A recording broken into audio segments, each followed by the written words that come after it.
أعوذ بالله من الشيطان الرجيم بسم الله الرحمن الرحيم الحمد لله رب العالمين.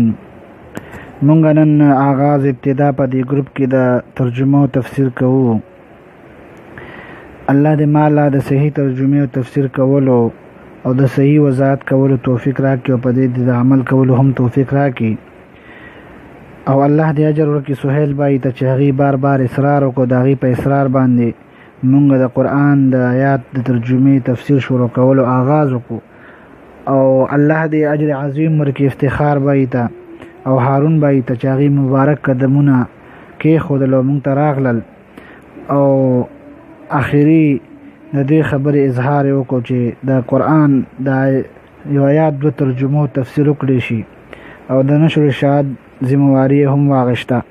نو الله دې دوی ته په دې باندې د پوهې او د عمل کولو توفیق هم ورکړي او الله دې پوهه ورته ور نصیب کړي او الله دې مونږ د دې خبرې پابند جوړ کړي چې ترجمه په وخت باندې وکړی شو او سر ته ورسولی شو. او الله دې مونږ له توفیق راکړي چې د قرآن د آخره پورې همدغه شانتې ملګرتیا وکړو او الله دې د ټولو د زندګي او حیات هم نصیب کړي چې قرآن صحیح معنا باندې ووایو او صحیح معنا باندې زده کړو، عمل پې وکړو او نورو ته ورسو. عزیزانو مونږ شروع کوو په اعوذ بالله سره. لومبی چې د قرآن کې اعوذ بالله من الشیطان الرجیم بسم الله الرحمن الرحیم. اول مونږ پناه غواړو د شیطان د شر نه، معنی ده زه پناه غواړم په الله سره د شیطان مردود نه.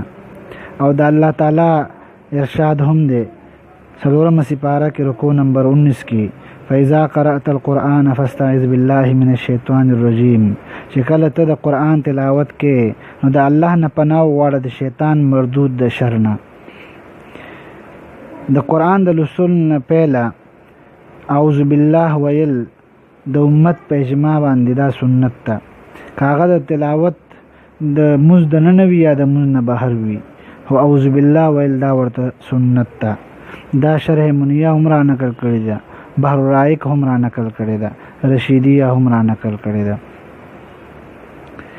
د تلاوت نه علاوه نور کارونو دپاره اعوذ بالله سنت نه ده، د هغې دپاره صرف بسم الله الرحمن الرحیم دا سنت ده. دا خبر عالمگیری را نقل کړې ده.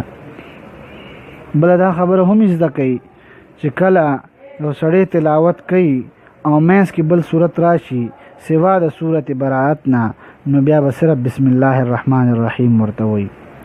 او که چېرته یو سړي قرآن تلاوت شروع کولو او شروع د صورت براءت نه وکړه، نو دغه ځای کې دا شروع د قرآن ده، نو اعوذ بالله بسم الله دواړه به وایي او بیا به شروع کوي په براءت سره.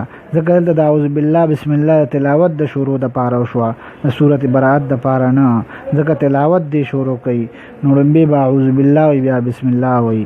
نو دغه ځای کې دا دواړه چې دی دا به وایي. دا عالمگیری دا خبر را نقل کړې ده.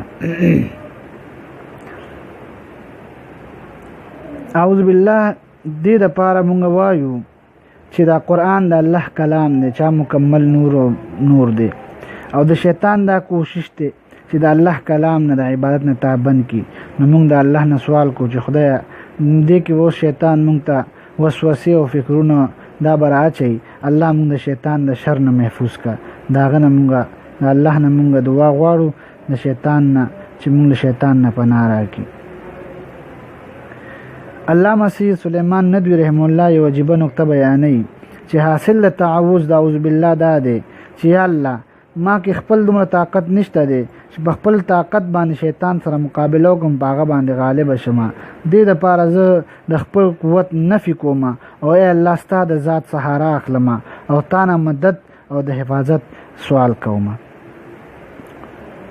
نو لہذا اعوذ بالله من الشیطان الرجیم دا تلاوت په شروع کې او دا رنګ د مز په اولنی رکعت کې دا چې دی دا اولنی رکعت کې دا سنت دي.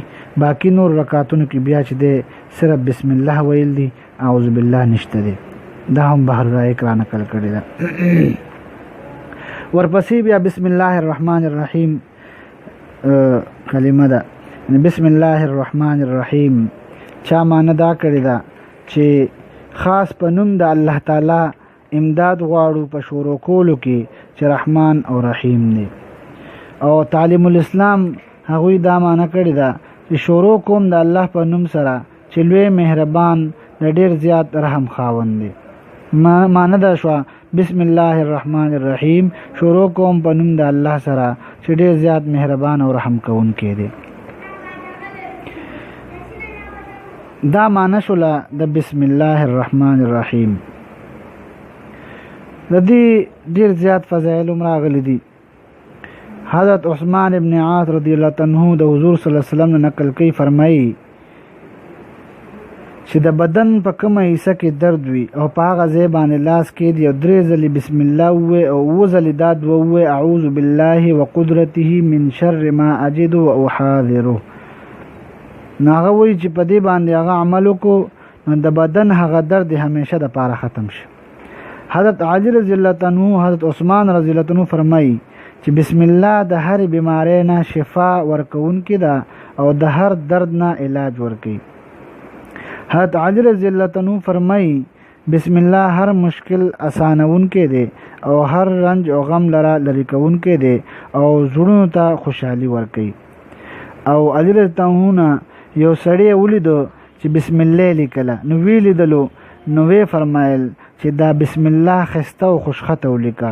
نو هغه سړی بسم الله خسته او خوشخطه ولیکله نو وی الله تعالی دا هغه سړی بخشش کو بخنه وکړه. نور هم د دې ډیر زیات فضایل راغلي دي. زه مختصرا یو 2 فضایل درته بیانوم. د بسم الله د حروف عدد چې دی 786 دی 980 چې کوم سړی د دې عدد موافق 9 ورځې متواتر پر لپسې بسم الله الرحمن الرحیم تلاوت وکړي ولولي او د خپل مقصد دپاره دعا وکړي ان شاء الله مقصد به پوره شي. دغه رنګې د وده کېدو نه مخکې 21 ځلې چې کوم سړی دا بسم الله الرحمن الرحیم دا ووایي نو د غلا او د شیطانی اثرات او د ناګهاني مرګ نه به الله حفاظت وکړي. او یو روایت کې دا هم دی چې د وده کېدو نه مخکې خپله بستره په کپړې سره 3 ځلې بسم الله ووایي او ویې سنډئ. او که یو غالبه سړي ته مخې له ورغلی او 50 ځل د بسم الله الرحمن الرحیم وویلې نو الله تعالی به هغه مغلوبه کړي او دا کس به الله غالبه کړي. او دغه رنګې 980 ځلې 786 مرتبه په اوبو باندې یو سړی دم کړي او د نور راختو په وخت کې اوس کړي نو ذهن به کلو شي او حافظه به تیز شي. نور هم د دې ډېر زیات چې دی دغه راغلی دي فضایل راغلی دي. یو دا هم دی چې د چا په سر باندې درد وي یا په مری کې درد وي نو 21 ځلې چې د درد ځای باندې یا مری باندې چې د دا وتړي نو درد به لري شي. خاصیت دپاره زه یو واقع تاسو ته وایم. د روم بادشاه قیصر روم حضرت عمر رضی الله عنه خدمت کې شکایت وکړو چې په سر باندې چې د درد ډېر زیات راځي. حکیمان اطبا ټول په خپله وسې وکړي خو د سر درد مې نه ټیکېږي. نو عمر رضی الله عنه یو ټوپۍ ورته وګنډله جوړه یې کړله ورته هغې ورته ورولېږله چې دا په سر باندې کېږده نو د سر دا درد به دې ختم شي سکون به میلو شي. چې کله هغه ټوپۍ هغه په سر کا نو درد به ښه شو سکون به ورته میلو شو او چې کله به یې ټوپۍ لرې کا نو بیا به پرې درد شروع شو. نو هغه حیران شلو.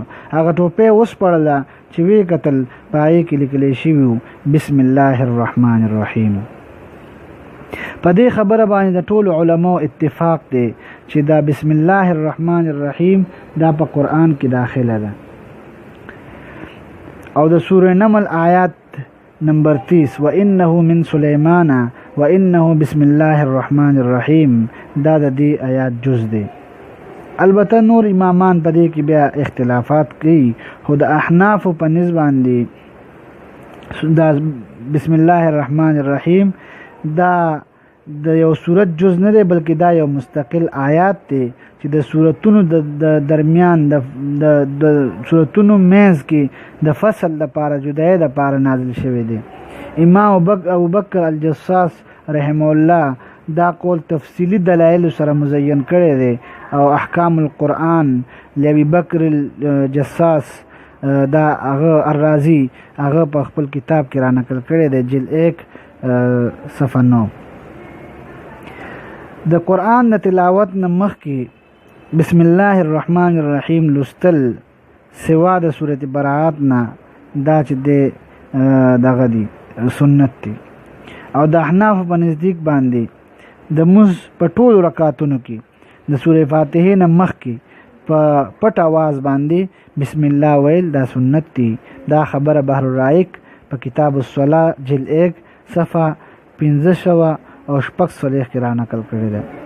دې نه علاوه د هر کار په شروع کې بسم الله ویل، خوړل مثلا خوړل، سکل، علاله کول وغیره د هغې نه مخکې بسم الله ویل سنت دی. حدیث شریف کې راځي كل امر ذي بال لا يبدأ له فيه ببسم الله فهو اقطع. دا خبره روح المعانی دا رنګي په احکام تسمیه کې جلد 1 صفحه 39 کې را نقل کړی ده چې هر یو کار چې هغه د بسم الله نه بغیر شروع په هغې باندې وکړی شي، یعنی بسم الله الرحمن الرحیم دا اونه ویلی شي او شروع وکړی شي، نو هغه کار به بې برکته وي. د دې نه پس بیا شروع کېږي سورة فاتحه. د الله نه دعا غواړو چې الله مونږ له توفیق راکړي چې مونږ بیا شروع کو په سورة فاتحه سره او د هغې په معنا او تفسیر سره. الله دې مونږ ته په دې باندې د عمل کوو.